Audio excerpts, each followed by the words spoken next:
কি মোহাম্মদ নুরুল ইসলাম। আপনার বাড়ি কোথায়? বাড়ি মালদা কলোনি 16 নম্বর ওয়ার্ড, রাজশাহী। রাজশাহী। কতদিন ধরে অটো চালান?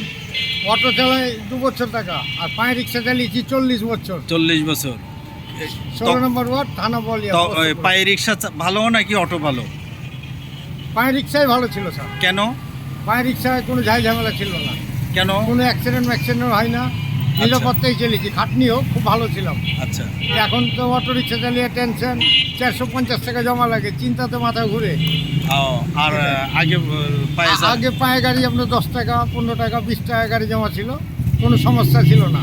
তখন খুব ভালো ছিলাম, সব জিনিস সস্তা, চাল 3 টাকা, আটা 2 টাকা, ইলিশ মাছ 6 টাকা, গরুর গোশ 30 টাকা। আগে সব জিনিস সস্তা ছিল, চিনি 11 টাকা, তেল 9 টাকা, তামান সস্তা। আচ্ছা। তাহলে রাজশাহী শহর সম্পর্কে কিছু একটা বলেন। রাজশাহী শহর খুব ভালো শহর। কেন ভালো খুব শহর? সুন্দর। বাংলাদেশের ভিতরে রাজশাহী জায়গাটা সবচেয়ে ভালো শহর। কেন কেন ভালো? কেন সুন্দর মহানগরী এলাকা, শাহ মখদুম বাবার বাংলাদেশ। এই রাজশাহী শহর শাহ মখদুম বাবার দেশ। আচ্ছা। আমি তরিকার লোক, পীরের লোক, মাঝ ভান্ডারির মরিদ আমি। এমনি পরিষ্কার পরিচ্ছন্ন কেমন? আর রাজশাহী শহর পরিষ্কার পরিচ্ছন্ন, খুব ভালো স্যার। ভালো। গরম কেমন? রাজশাহীতে গরম বেশি, শীত সবচেয়ে। শীত কেমন? শীতও বেশি পড়ে, গরমও বেশি পড়ে, বর্ষাও বেশি পড়ে। বর্ষাও হয়। বেশি পড়ে, সব বর্ষাও বেশি হয়, কিন্তু থাকতেও আবার ভালো লাগে। থাকতে ভালো লাগে। রাজশাহী সবচেয়ে বাংলাদেশের ভিতরে ভালো জায়গা স্যার।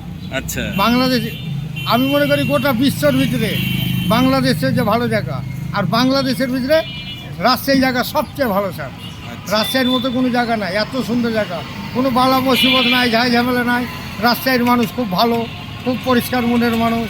এরা গণ্ডগোল ফাসাদ পছন্দ করে না, এরা চাই সবাই মিলেমিশে চলবো।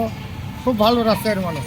রাজশাহীতে যে আসে বাইরের লোক আর যাতে যায় না, এখানে বাড়ি করে এখানেই থাকে। আসসালামু আলাইকুম। ওয়ালাইকুম খোদা হাফেজ। আসসালাম। ভালো থাকবেন।